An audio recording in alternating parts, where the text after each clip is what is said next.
All right, so you want to unlock your superconscious mind, and who doesn't, right? We're diving into these excerpts you shared, and honestly, some of this stuff sounds like straight out of a comic book. Yeah, Infinite intelligence, perfect memory. We're talking potential superpowers here. right. But then you've got ancient Egyptians rubbing shoulders with Napoleon Hill and Mozart in these sources. It's a lot to unpack. So let's start with the obvious. What exactly is this superconscious mind? And is it even a real thing? Can we actually, tap into it? It's a fascinating concept. And, Yeah. not as out there as it might sound initially. I mean, the term itself might sound a bit like science fiction. Right. But the underlying idea here, right? Accessing a deeper level of awareness, a wellspring of creativity and insight that goes beyond our everyday thinking. That's something that's been around for centuries across different cultures and philosophies. Okay, so we're talking about more than just a sudden flash of brilliance or like a lucky guess. Exactly, yeah. Yeah. These sources suggest that it's about accessing a part of your mind that's constantly working behind the scenes. It's not just storing memories, it's making connections, drawing on a pool of knowledge that goes beyond your individual experiences. Like, imagine having access to a library that contains every book ever written, but instead of having to search through it manually, you can just ask a question and the exact information you need is instantly delivered to you. Wow. That's the kind of power these excerpts are hinting at with the superconscious. That's a pretty incredible image. And this is where that $1 million idea thing comes in, right? Yeah. One of the sources mentioned that we all have these flashes of insight, these potential breakthroughs, but only a few people actually act on them. And, it reminds me of that story about the invention of the Post-it note. Like, a seemingly simple idea, but it probably seemed crazy at first, but ended up being revolutionary. Could that be the superconscious at work? Yeah, it's a great example. And it really plays into this idea that the superconscious isn't just about having the ideas, it's about recognizing their value and then acting on them. It's about trusting those intuitive nudges, that gut feeling that tells you, hey, this is something special. You need to pay attention to this. It's like that old saying, the universe whispers before it shouts. Maybe those whispers are coming from our own superconscious, trying to get our attention. But if that's the case, how do we tune in? Some of these excerpts are a bit vague on the how-to part. Right. It's one thing to talk about this incredible potential, but how do we actually access it? Exactly. Well, a lot of the sources emphasize a two-pronged approach. Yeah. Okay, so focus concentration on the problem in hand, followed by a deliberate detachment from it. Yeah. It's almost like you're giving your superconscious the space to do its thing, to work its magic. So no more pulling all-nighters, trying to force a solution. Just consciously think about it, then let it go. In a sense, yes. One source describes it as planting the seed of an idea in your mind and then allowing it to germinate. Yeah. It might sound counterintuitive, but often the best solutions come to us when we're not actively trying to find them. In the shower, on a walk, even in a dream. So we're planting the seed, we're stepping away, letting it germinate. It all sounds very zen and poetic, but I'm guessing there's more to it than just like, waiting for inspiration to strike while we're like doing the dishes or something. How do we actively engage with this super conscious and actually like cultivate that connection? Right. Yeah, that's where the real work comes in. And these sources offer some surprisingly practical advice, actually. One theme that emerges across several of them is the importance of clarity. Mm. It's not enough to just have a vague notion of what you want to achieve or the problem you want to solve, right? You need to define it with, like, laser-like precision. So ditch the wishy-washy, I want to be successful, and replace it with a concrete goal, like I want to write a novel, for example. Exactly, yeah. Write it down, visualize it, feel it in your bones. This isn't about, limiting yourself. It's about giving your superconscious something tangible to work with. Right. Think of it like this.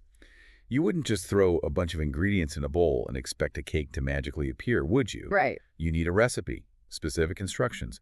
Defining your goal is like creating that recipe for your superconscious mind. I like that analogy.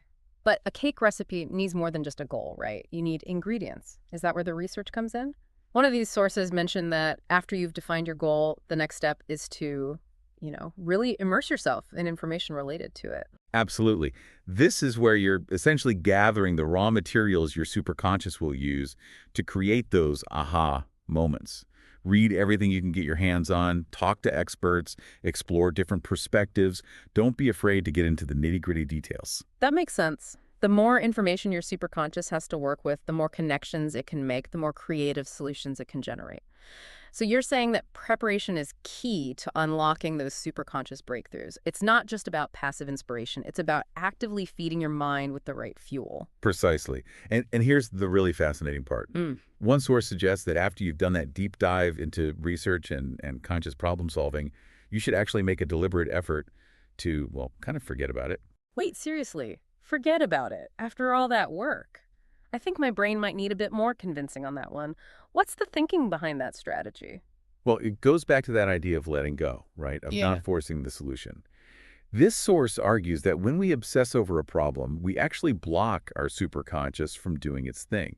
We get stuck in our conscious minds in those well-worn neural pathways, and we can't see the forest for the trees, so to speak.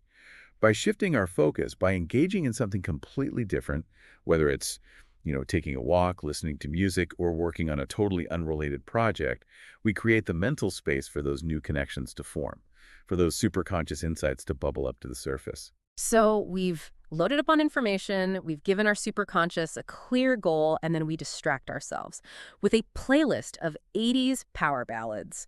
I'll admit I'm still a little skeptical about this whole forgetting part, but Yeah. hey, I'm willing to try anything once, especially if it means, unlocking my inner creative genius. But is that it? Do we just wait for those superconscious insights to hit us while we're like belting out Bon Jovi in the car?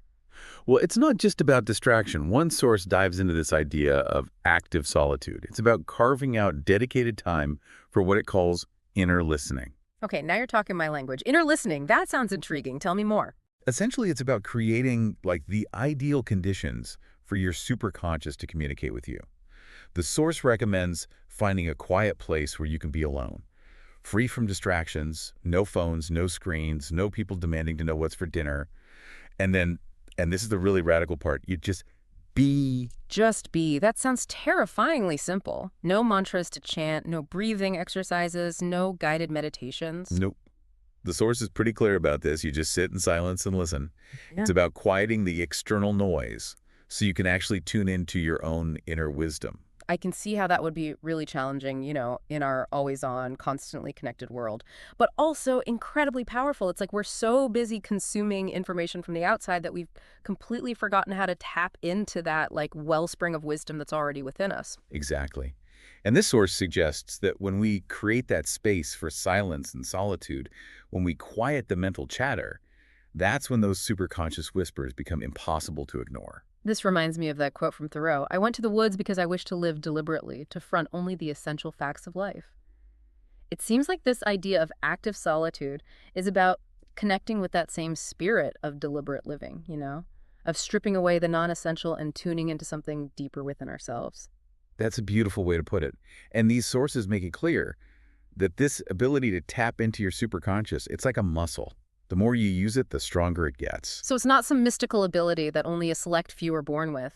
It's a skill, something we can all cultivate through practice and intention. Right. That's pretty empowering, actually. Absolutely. And it speaks to this idea that we're not just passive recipients of information, right? We have an active role to play in shaping our own minds, our own realities. It strikes me that this whole conversation about the superconscious, it's really a conversation about trusting ourselves. Trusting our intuition, trusting our ability to solve problems, trusting that we have access to this level of wisdom that can guide us towards, a more fulfilling life. That's a powerful insight. And it ties into what one of the sources calls expectations of confidence. It's not just about hoping for the best. It's about genuinely believing in your own potential and your capacity to achieve great things. Because whether you think you can or you think you can't, you're right. Exactly. And that belief, that expectation of success, it becomes a self-fulfilling prophecy. It opens us up to possibilities we might not have even considered before. It allows us to take risks, to embrace challenges, to step boldly into the unknown. So for our listeners who are ready to, embark on their own superconscious journey, what are the key takeaways, the practical steps they can take starting today? First and foremost, get clear about what you want. Define your goals with precision, okay? Then immerse yourself in information related to those goals. Become a student of your own desires. But after you've done the work, after you've planted those seeds of intention, remember to step back and create space for those seeds to grow. Embrace active solitude. Listen to your intuition. And above all, trust in your own incredible potential. This has been an incredible deep dive into this fascinating world of the superconscious mind. It's a journey of self discovery, of pushing beyond our perceived limitations, and of tapping into this source of wisdom and creativity that's always been within us, just waiting to be unleashed.